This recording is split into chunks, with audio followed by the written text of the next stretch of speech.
Meetings between members of the stalled six-party denuclearization talks continue. The latest was a one-on-one between the envoys of Seoul and Washington. According to our Kwon Jang-ho, the duo reaffirmed the two nations' alliance to work together on the North Korea nuclear crisis. The South Korean and U.S. top nuclear envoys met on Friday morning, marking the completion of a series of high-ranking diplomatic meetings this week on North Korea.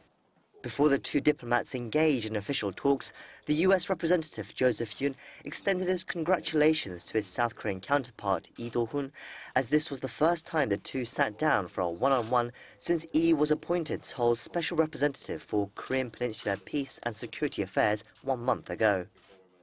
Congratulations for your new appointment.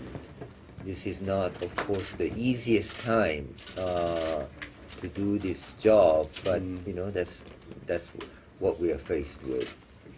Thank you very much for congratulating me. The burden of the circumstances, my duty weighs very heavily on my shoulders, so I can hardly stand it. The two envoys then discussed the North Korean nuclear crisis and ways to tackle it. They agreed they needed a close cooperation from their international partners, built against the backdrop of a strong South Korea-U.S. alliance. In particular, they stressed the need for China and Russia to play a greater role in reining in North Korea and have the regime return to the negotiation table. The series of meetings this week also included a trilateral discussion among the nuclear envoys from Seoul, Washington and Tokyo, as well as a vice-foreign ministerial level meeting between the three countries.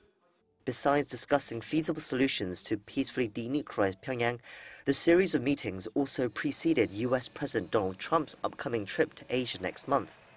Trump is scheduled to visit South Korea, China and Japan, followed by stops in Vietnam for the APEC summit and Malaysia for the East Asia summit. Since President Moon Jae-in also confirmed his attendance to both summits, the two leaders are expected to meet several times besides their bilateral summit in Seoul on November 7th to discuss North Korea's ongoing provocations. Kwon Jang-ho, Arirang News.